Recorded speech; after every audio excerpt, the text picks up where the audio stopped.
Well, today we're just going to have a nice, cute little talk. I mean, we had a big series the last few weeks. We're about to jump into one on revival beginning next week that's going to lead us all the way into Easter. That's going to be huge. So today, let's just sort of breathe a little. I mean, it just seems like a good day, right? To just sort of, exhale from the week. So let's talk a little bit about love. Let's talk a little bit about faith. I mean, think about it. Love's kind of a strange thing, right? It's crazy. It's something that we all want. We all want to receive. Sometimes we want to give. We want to be impressed, but on occasion we actually want to be impressive. I remember when I was dating Abigail, we had been, just together for a couple of weeks, and we were at her parents' house, and I'm like, let's go swimming. Seemed like a great idea. I hadn't seen her in a bathing suit yet, and I thought this will be fun. Let's go swimming. It wasn't because I wanted to swim. I don't even really like swimming. And she's like, oh, okay. And so luckily I had a bathing suit in my car, so I was able to just go grab a bathing suit, come on in, and I was getting dressed in the bathroom. Now at her parents' house, there was the bathroom that everybody used, and then they had their own bathrooms, and there was a bathroom that was in the garage. I was asked to use the bathroom in the garage. Not really, but that is the one that I always use, the one in the garage. And so I'm out there, and I get dressed, and I notice that I'm looking a little weak. And so I just dropped down in the garage and just threw up a few push-ups just to get a little swole because, I didn't want to look weak in the pool. And so then we went and just had a good old time in the swimming pool. And then, it's interesting because as we continued, I continued to attempt to be impressive. Even after being married for 20 years, we were coming up on our anniversary, and I'm thinking, what am I going to do? I need to be creative. I mean, after 20 years, that's a long time with the same person.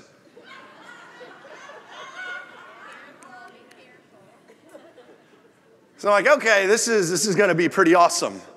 I'm going to go get my anniversary tattooed on my left arm. And she says, what do you want for anniversary? I said, I want ink. She's like, really? I said, absolutely. And so I was talking it over with my older brother, and he's like, don't do that. Why would you do that?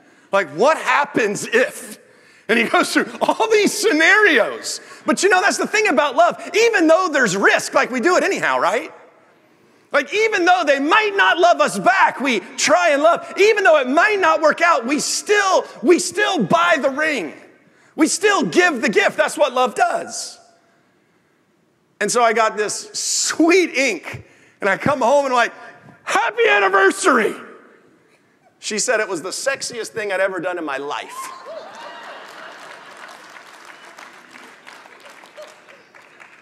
So I was just thinking about it, that's how my life started with her, push-ups in the garage. And then it graduated to having needles jammed in my arm for her.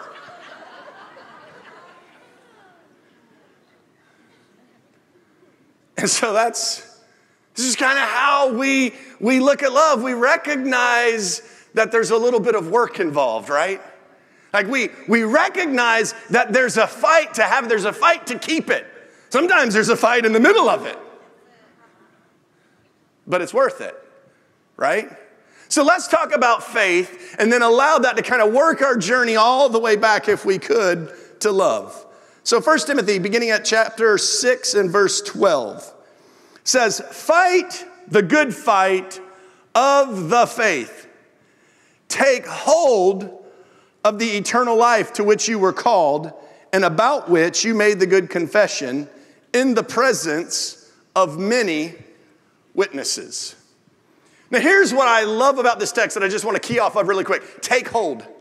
Take hold. Not everything that you have, you already have. God is telling you there are things that you're going to have to take hold of. How do you take hold of it? By faith. How do we receive anything from God? We receive by faith. And so in this conversation, he says, yes, you're going to fight the good fight of faith. But what does that mean? That means you have to take hold of it.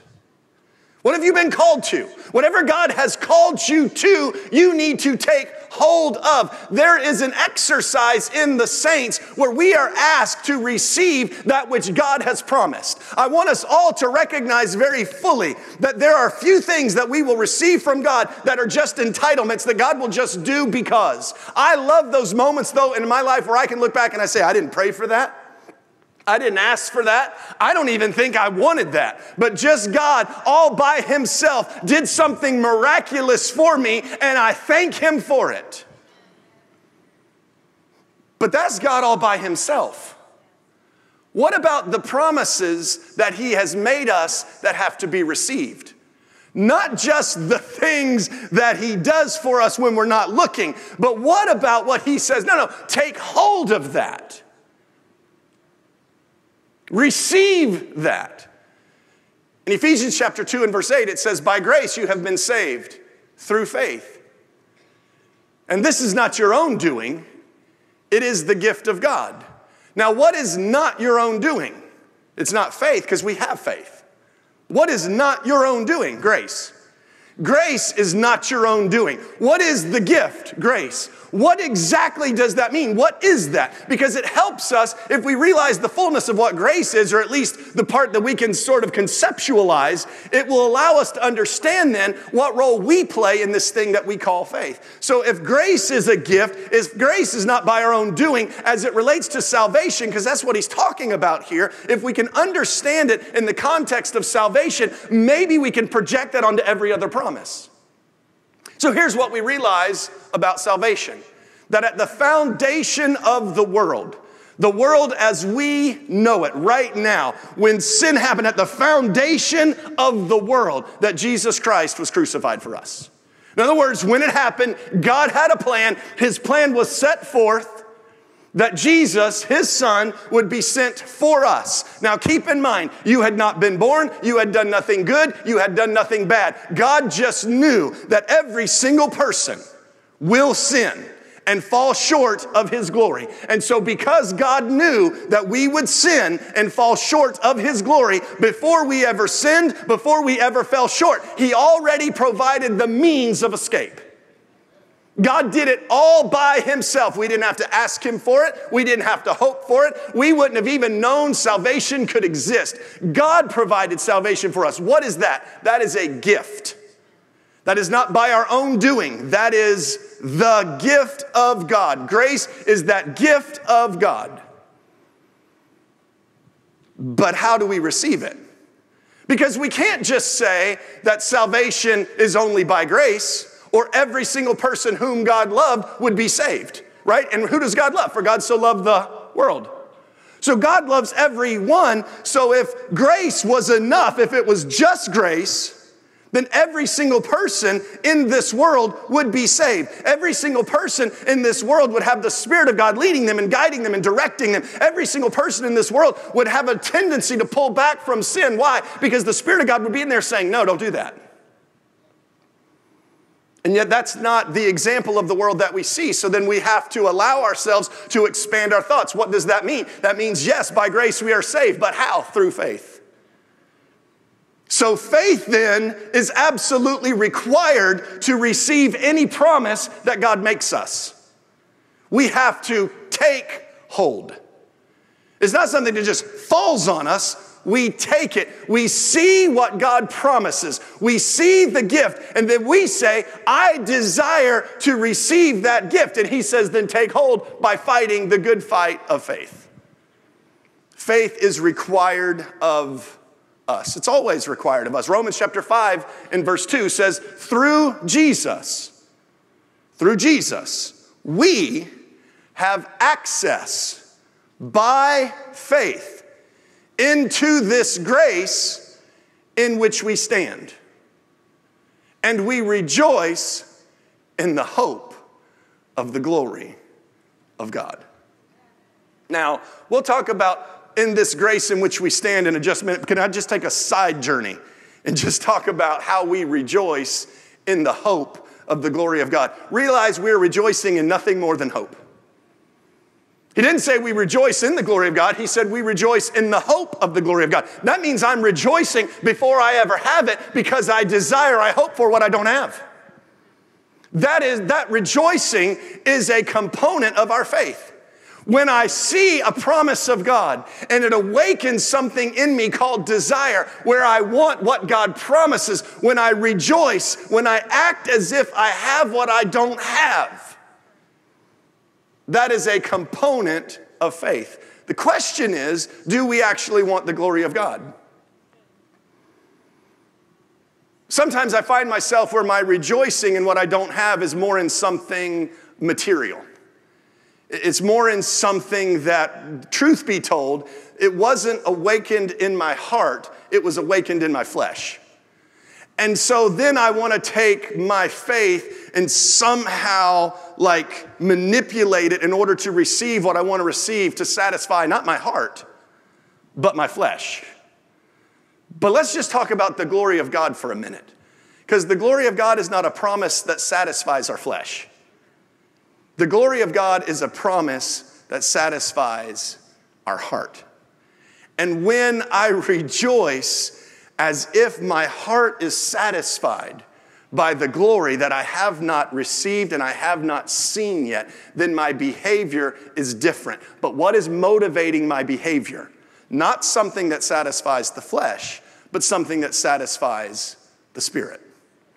And this is one of those things in my life that I think I just want to throw out there to you. It allows me to just sort of judge myself.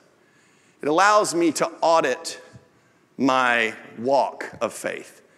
Because when the majority of what I'm rejoicing about having that I don't already have is always material, then somewhere along the way, I've starved my heart.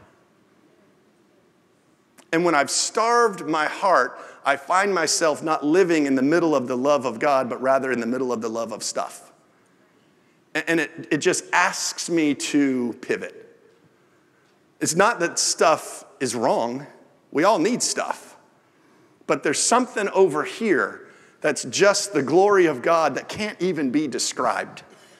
We can't even, you said, what is the glory of God? It's terrifying, it's big, it's what?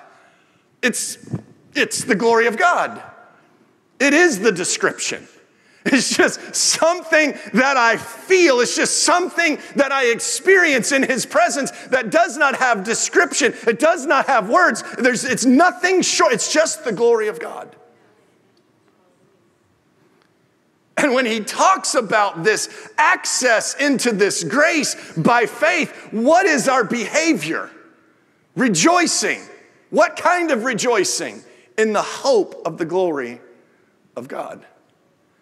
Now, what I love about this rejoicing is it's sort of like the Spirit of God whom we've been given as a down payment prior to being saved. In other words, we're still here. We're saved, but we're being saved. We're not in heaven yet. We're still in the middle of this mess, and so we are in the process. But yet, I have the Spirit of God within me as a down payment that gives me assurance that there's something greater on the other side. I have hope in the glory of God. I haven't seen the fullness. I haven't experienced the fullness of the glory of God yet, but I've had a taste. The taste is just a reflection here of what will be available there. We talked about this last week when we were talking about communion. When we looked at the temple that was built, it was just a reflection of the heavenly things. It was inadequate. It was insufficient, but it was as good as the earth had. It was just a reflection of what we could see. The Apostle Paul said, we just see dimly. We don't see perfectly, but I see dimly. I get all excited about Jesus preparing a place for me in that heavenly realm, but what about its reflection here?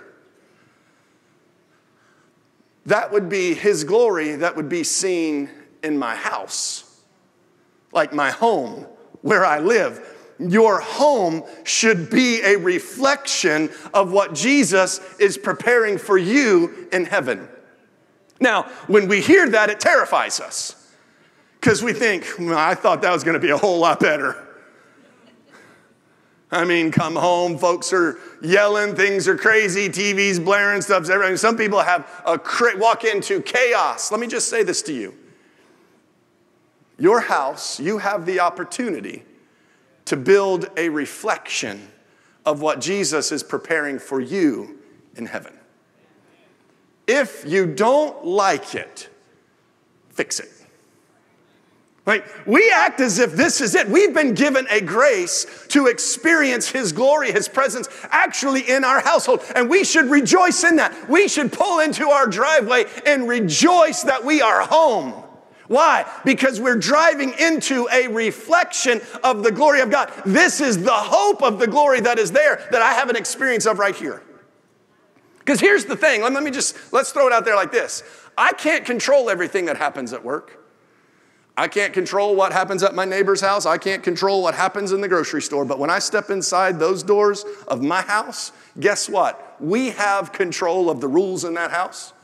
We have control of the environment in that house. If something bad is playing, guess what we have the power to do? Change the channel. If something awful is yelling through Alexa, guess what we get to say? Alexa, stop and never play that again. No, I'm for real. Like, we complain about our household not being a reflection of heaven, but yet we have been given authority in that place. You may not have authority in Walmart.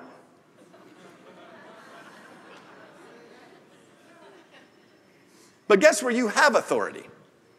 In your house. And so when I come home, if I'm living by faith, then I'm accessing a grace of God that is in there. Now I'm taking it away from, now we're not talking about salvation anymore. Now we're talking about just life. Is the glory of God, is the hope of the glory of God inside your front door? Like that's the question. Because there are things that have to be taken a hold of. They don't just happen. The glory of God doesn't just manifest in your house. It is an intentional pursuit that we have to do in our home in order to experience what God has promised us in that place. God promises it. There is grace that we access. In other words, we obtain it. While we're talking about the house, let's talk about, how about we talk about marriage for a minute? Anybody single in the room? Let me see the single people. Keep your hands up. All right, a whole bunch of you. How many of you would like to get married one day?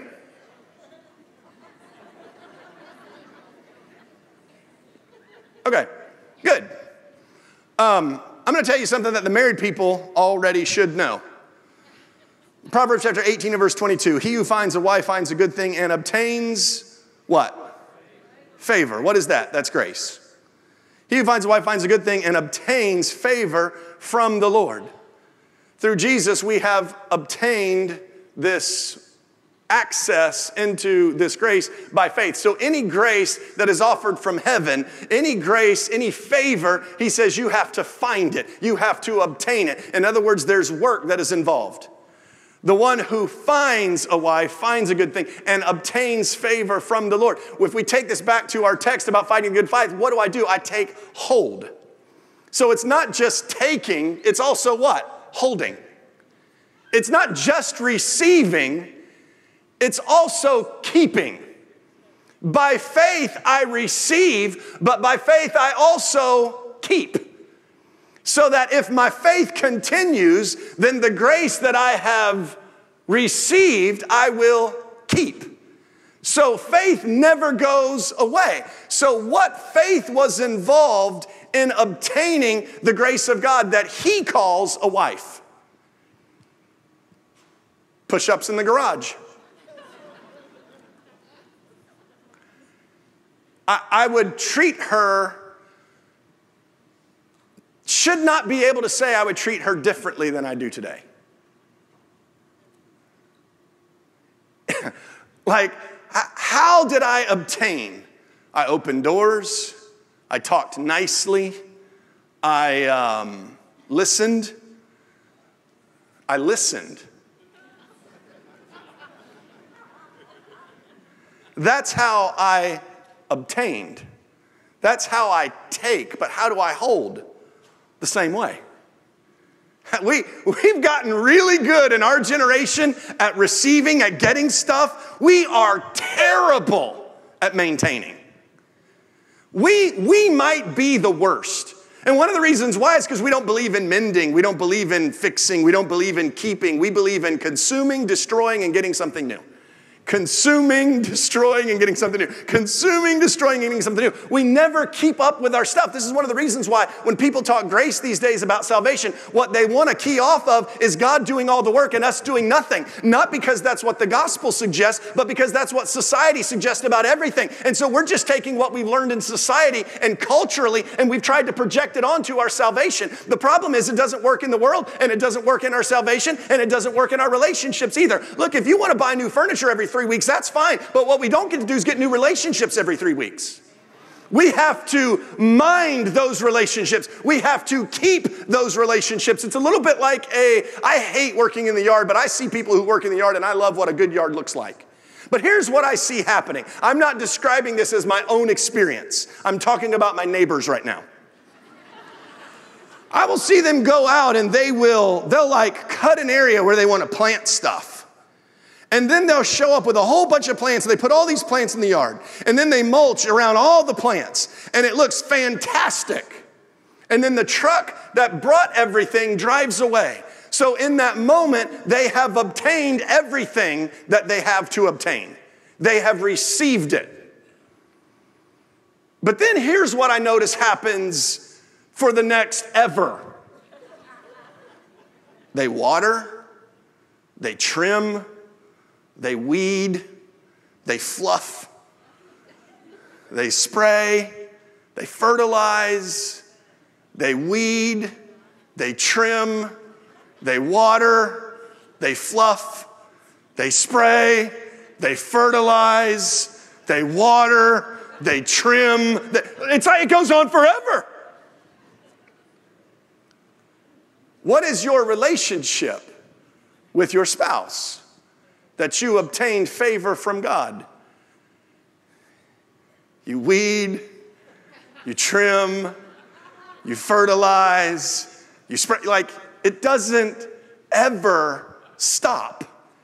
It never, ever stops. If you listened to obtain, then you have to listen to keep. If you gave of yourself to obtain, then you have to give of yourself to keep.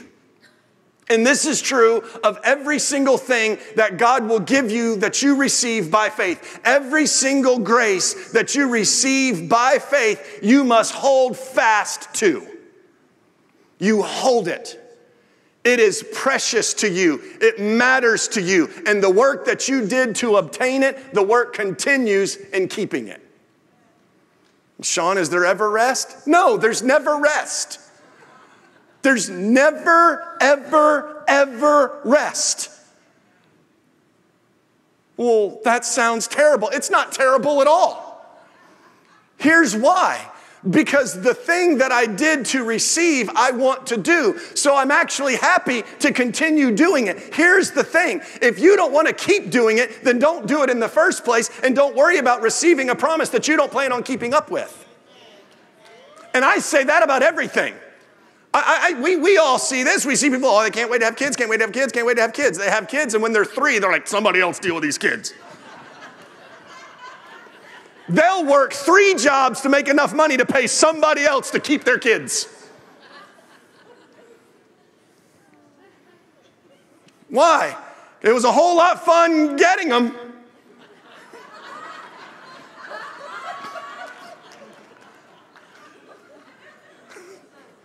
I told you, it's a simple little talk. There's no telling where they go. But we have to do the work of keeping. We work to keep. In 2 Corinthians chapter 6, in verse 1, the Apostle Paul said, working together with Jesus, we appeal to you not to receive the grace of God in vain. What does that mean? That means by faith you received the grace of God, but if by faith you don't stand in the grace of God, then the grace that you received, you will receive in vain. Working together. Paul says, I'm working with Jesus to appeal to you. That means Jesus is begging you to stand in the grace that you already received. That means every preacher is working together with Jesus to appeal to you, to beg you to stand in the grace that you have already received. I dare say we wouldn't be so frivolous with our prayers and wanting this and this and this and this and this if we were more committed to standing in what we've already received. Because there would be so much work just in keeping this up that I'm really not even concerned about all these other things. What other things? Oh, the things that the Gentiles seek. Remember, because I'm seeking first the kingdom. See, the kingdom thought, it rolls in all of it. Every single bit of it, it's all interrelated. Working together. Revelation chapter 14 and verse 12. Now we're at the end of the story. He says, here is something you need to consider. That those who are called saints, here is a call for the endurance of the saints. He's calling for saints to endure. That's a lot of work. What is endurance? What does that mean? He goes on. He said, those who keep the commandments of God and their faith in Jesus. I keep it. I already received the commandment. I heard the commandment. I said yes to the commandment. That means I received the commandment. But he said endurance is keeping the commandment. So I'm doing the work of trimming and watering and fertilizing, not just buying and planting and taking a pic of the whole thing. No, it's also in the trimming and the weeding and the watering. It's the work of it all. It's the endurance. Endurance doesn't happen in receiving, it happens in keeping. There's work in keeping the garden. There's work in keeping the job. Like there are people, they'll show up at their interview, they look great. They're early. They've thought through their answers. They've given a lot of consideration to what they're asking to do. They went to school for years, like they did work to get the job. They received the job. And now all of a sudden they don't think they have to learn anymore. Now all of a sudden they don't think they have to be kind and thoughtful to the person on the other side of their desk anymore. Now they have the job so they can just sort of do whatever they want to. Now they're entitled to do nothing since they already received the job. You know what? We don't think like that. When we're talking about our job, we don't think like that. But yet we do think like that in seemingly every other area. Our church, our faith, our home, our kids, our spouse. Like every other area, we think it's okay to just receive and neglect. Receive and neglect. I've already got it. I don't need to do anything. False. False. We're keeping. We're working. Jesus is appealing to us that we don't receive the grace of God in vain. So whatever we receive by faith, we have to keep by faith. We stand in it. And we've been given the tools to do this. Ephesians chapter 6 and verse 13 says, therefore take hold of the whole armor of God. Why? So that you will be able to withstand in the evil day. Having done all to stand firm, stand. I stand in the grace of God. What does that mean? It means I'm working. It's endurance. It's perseverance. It's faithfulness. It's all the words that we never ever want to talk about. Whenever my life is miserable, most of the time, it's because I'm not keeping what I've already received. If I'm irritated at my wife, usually, now there are rare occasions she just goes crazy. But usually, it's because I haven't been keeping what I should be keeping. It's because my behavior shifted from what I did to receive. I worked hard to receive, now I'm getting lazy. What happens? Now there begins to be a breakdown in the relationship. Why? Because I'm not doing the work of standing. I'm not doing the work of keeping. I did the work to receive, but I'm not doing the work to maintain that which God gave me. Let me ask you this. Have you ever given you parents out there, have you ever given your kids something nice? And then you go look at it like 4 weeks later and it's trashed? You know how annoying that makes you feel? Think about it from God's perspective. He gives you a spouse. Ladies, this includes you. It's not just guys' responsibility to do work. He is your grace also. God gave you him.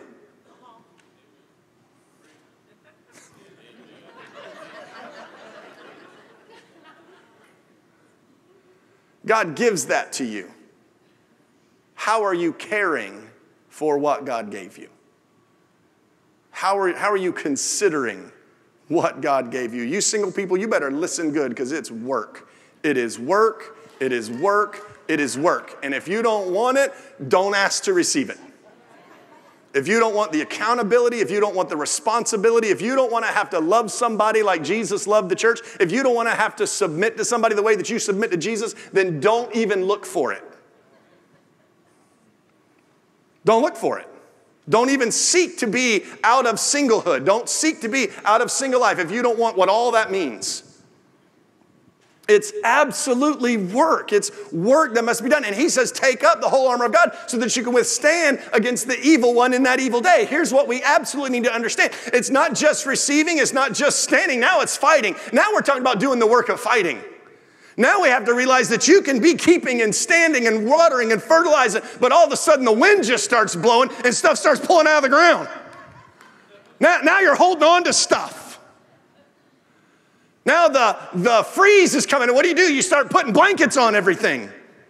If you have strawberries, you fire up the sprinklers and you get them all wet so that they'll freeze and protect what's inside of them. What is that? That's fighting.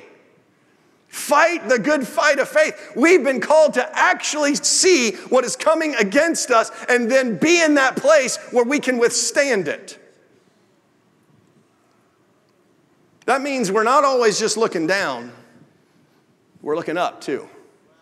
We're looking around. We are mindful. 1 Peter chapter 5 and verse 8 says, be sober-minded, be watchful.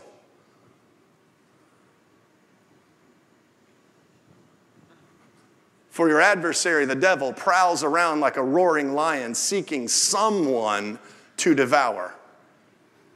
Then he says, resist him, firm in your faith, knowing that the same kinds of suffering are being experienced by your brotherhood throughout the world. One of the biggest lies that the devil will tell you is you're the only one dealing with this. One of the biggest lies that Satan says is you're it. You're the only one. Don't talk about it. Nobody will know what you're talking about. Don't let anybody know what you're dealing with, what you're going through. Nobody can help you because nobody's been there before. Let me tell you something. People have been there before. They have conquered before, and their testimony will be an encouragement to you. So don't shrink back and keep quiet and live in shame thinking that you're the only one having to deal with something. Everybody, there's a whole bunch of people that have had to deal with it. There was a prophet named Elijah, and he hid himself in a cave because he couldn't believe what was going on. And God came to him and he said, why are you in that cave? He said, I'll tell you why I'm in this cave, because I'm the only one who's standing up for your name. And God said, nice, there are 7,000 people who haven't bowed their knee. Oh.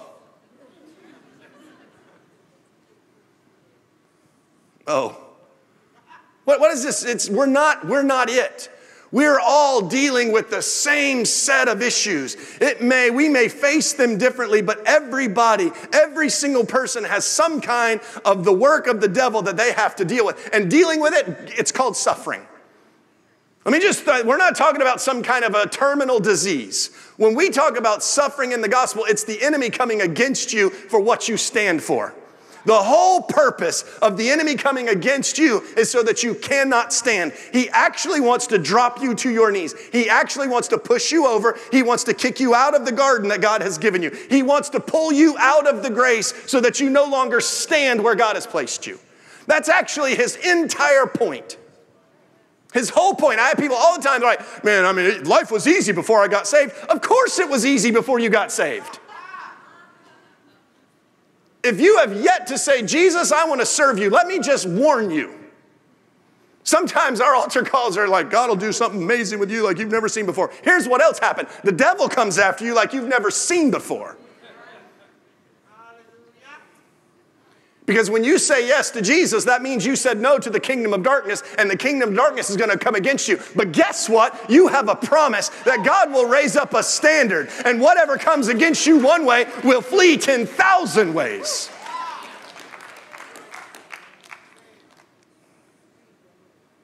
So I have faith to receive. I have faith to stand. But I also have to have faith to resist the enemy. I actually have to resist the enemy. That means there is a battle, and let me tell you where that battle takes place, right here. I'll hear people from time to time, and they'll make a suggestion, don't stay in your mind. That's where the battle happens, is in your mind. Let me explain this to you from the gospel. Romans chapter 8 and verse 5 says it very, very clearly. The one who lives according to the flesh sets his mind on the things of the flesh. But the one who lives according to the Spirit sets his mind on the things of the Spirit. For to set the mind on the flesh is death, but to set the mind on the Spirit is life and peace. When all of our focus is on the things of the flesh, we will lack life, we will lack peace. We might have stuff, we might have things, we will not have life, we will not have peace. The flesh profits nothing. The flesh is never satisfied. The flesh is not content in the glory of God. It wants more and more and more and more. And the only way that you can choose not to follow the life according to the flesh is right here. You set your mind on the things of the Spirit. That's what the gospel calls renewal. We are renewed in the spirit of our minds. Let's explain it like this. Because here's the thing, like your flesh didn't know that it wanted a Bugatti until somebody built one. It had no idea what it wanted. But all of a sudden, when the flesh saw something that it didn't have and it appealed to the flesh, what did the flesh want? What it saw. Now, let me tell you about your spirit. Your spirit has been made alive by God, but your mind is not aware of it all just yet. And so when you renew your mind with the Word of God, it's like showing your mind what your spirit already knows that it wants. You don't know you want God until you see Him. You don't know that you want holiness until you read that without holiness, no one will see the Lord. You don't actually know that. And so you have to spend time in the gospel of God, having your spirit stirred up to what it desires. And when you spend time in the gospel of God, stirring your mind up to what your heart desires, all of a sudden you will live according to the Spirit, because your mind will choose this instead of this. But if we keep ourselves where we're always living in a greater measure of the flesh, then we'll have a little bit of the Spirit, but we'll live our life satisfying the flesh. And let me just say this, because here's what we all know, but we don't like to talk about. The desires of the flesh don't go away. They change. They mature. But your flesh is always to be dealt with. That means your flesh can never be trusted. That means the mind has to be constantly renewed in the process of renewal so that your mind will always desire the things of the Spirit. Always. When somebody says, all this talk about the Holy Spirit, all this about gifts and signs and miracles, I want something I can use on Monday. There's nothing more you can use on Monday than to set your mind on the things of the Spirit. Because to set your mind on the things of the flesh on Monday is just death. Some people want to come to church and hear about, how can Jesus help me satisfy my flesh? You're in the wrong room. You're in the wrong room. It's not the purpose of the church to explain to you how to satisfy the flesh. That's what the world does out there every day. The purpose of the Spirit, the purpose of the gospel, the purpose of the church is to remind you how to satisfy your heart, because your heart wants, it needs to want what God wants you to have, and your mind has to be renewed to want that. It has to be. So let's put this back in. Let's talk love for a minute. Let's talk relationships for a minute. Let's talk craziness in our society for a minute. Man, we live in a weird world.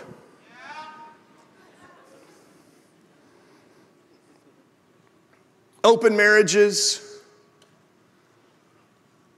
compassionate pornography,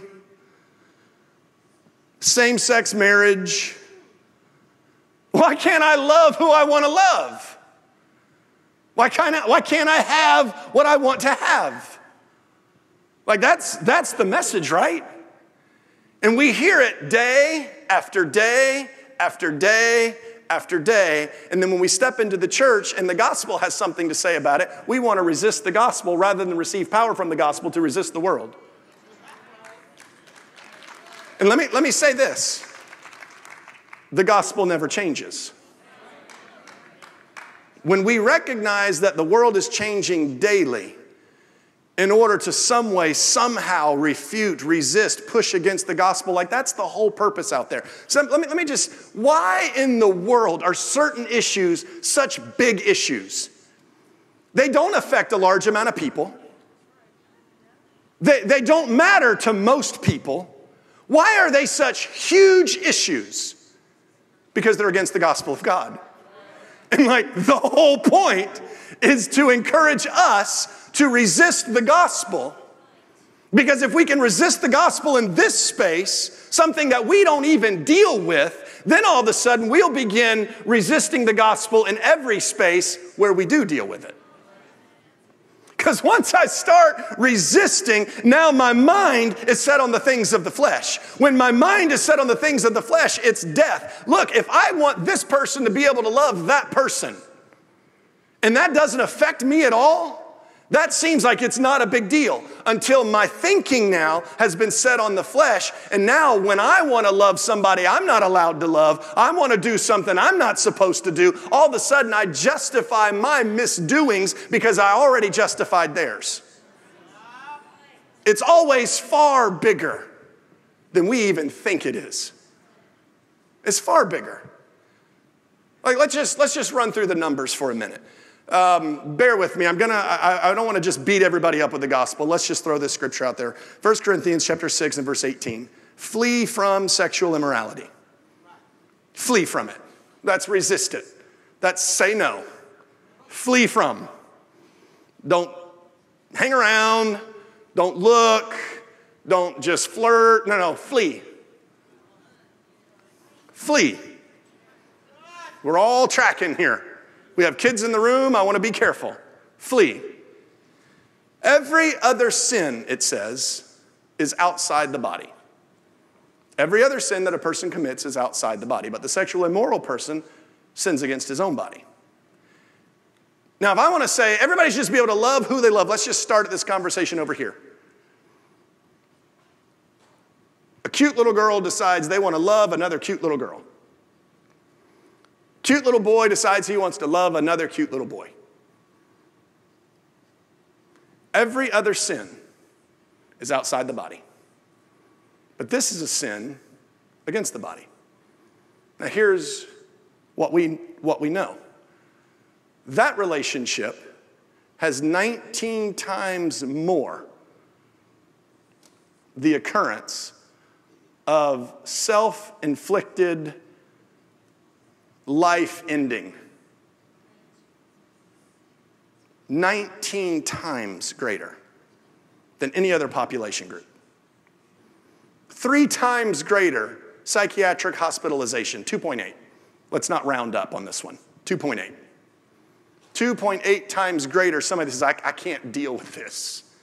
I cannot deal with what I'm feeling on the inside. Lock me up, pump me full of drugs, make me numb, get me out of having to deal with this. 2.8 times any other population group.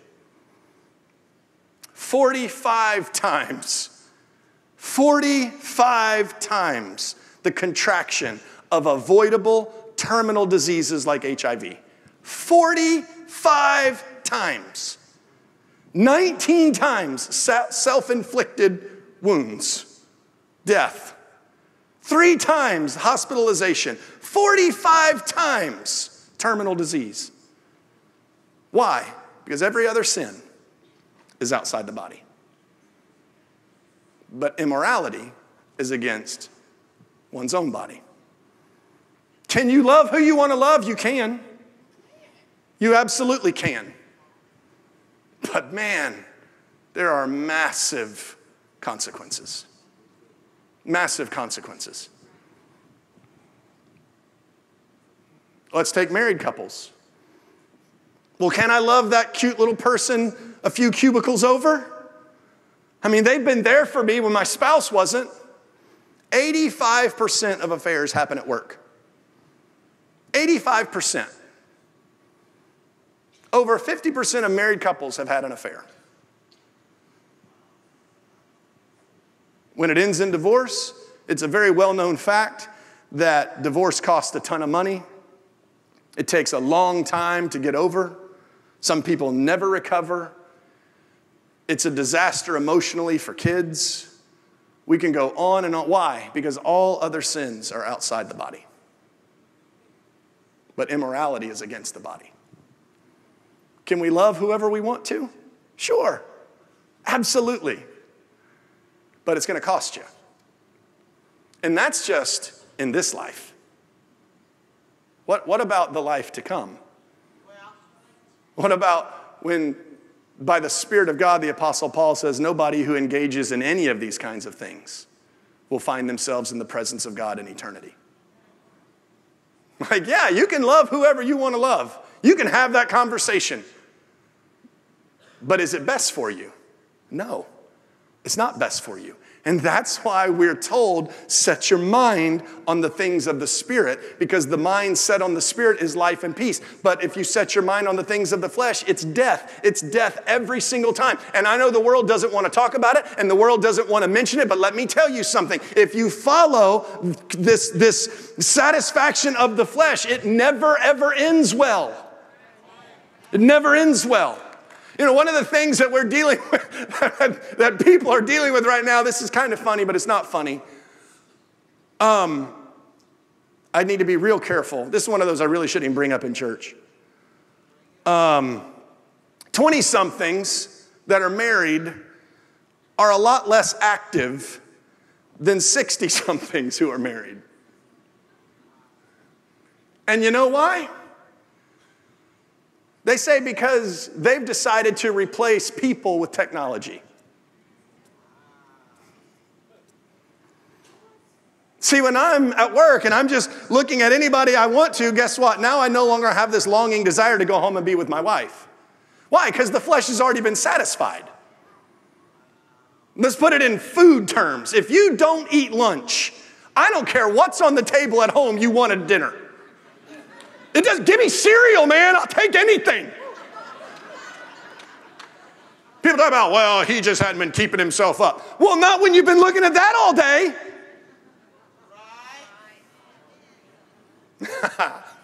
Oh, yeah, I know. Because we just like to pick on the 4%. There's a whole bunch of people just scrolling, keeping up with what he's been doing. Keeping up with what she's been doing. Now all of a sudden you don't want what you have. Now all of a sudden you have no desire to take care of your household. Why? Because I've already satisfied the flesh. Whether emotionally or some other way, I've already satisfied the flesh. The Spirit says you get one. You have one. The wife of one husband, the husband of one wife, you get one. You say, yeah, but I've been divorced 4 times. You better stick with this one. Say, is that okay? It has to be okay. It has to be okay. There's no fixing the other ones. There's only keeping this one. I don't live in shame because of what happened. I live in the glory of what I have. I stand in the grace of what I have. So I'm not concerned with what happened. I am concerned with what I have. So it has to be okay. It has to be. Love's complicated because the world is telling us everything that is absent the gospel of God. The thing is, it shouldn't be complicated. It's actually pretty easy. Work hard to receive the grace of God.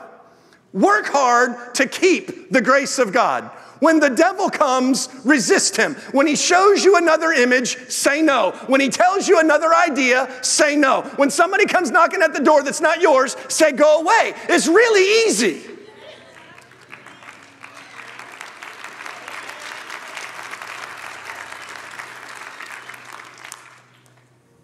But it's only possible when we set our mind on the things of the Spirit.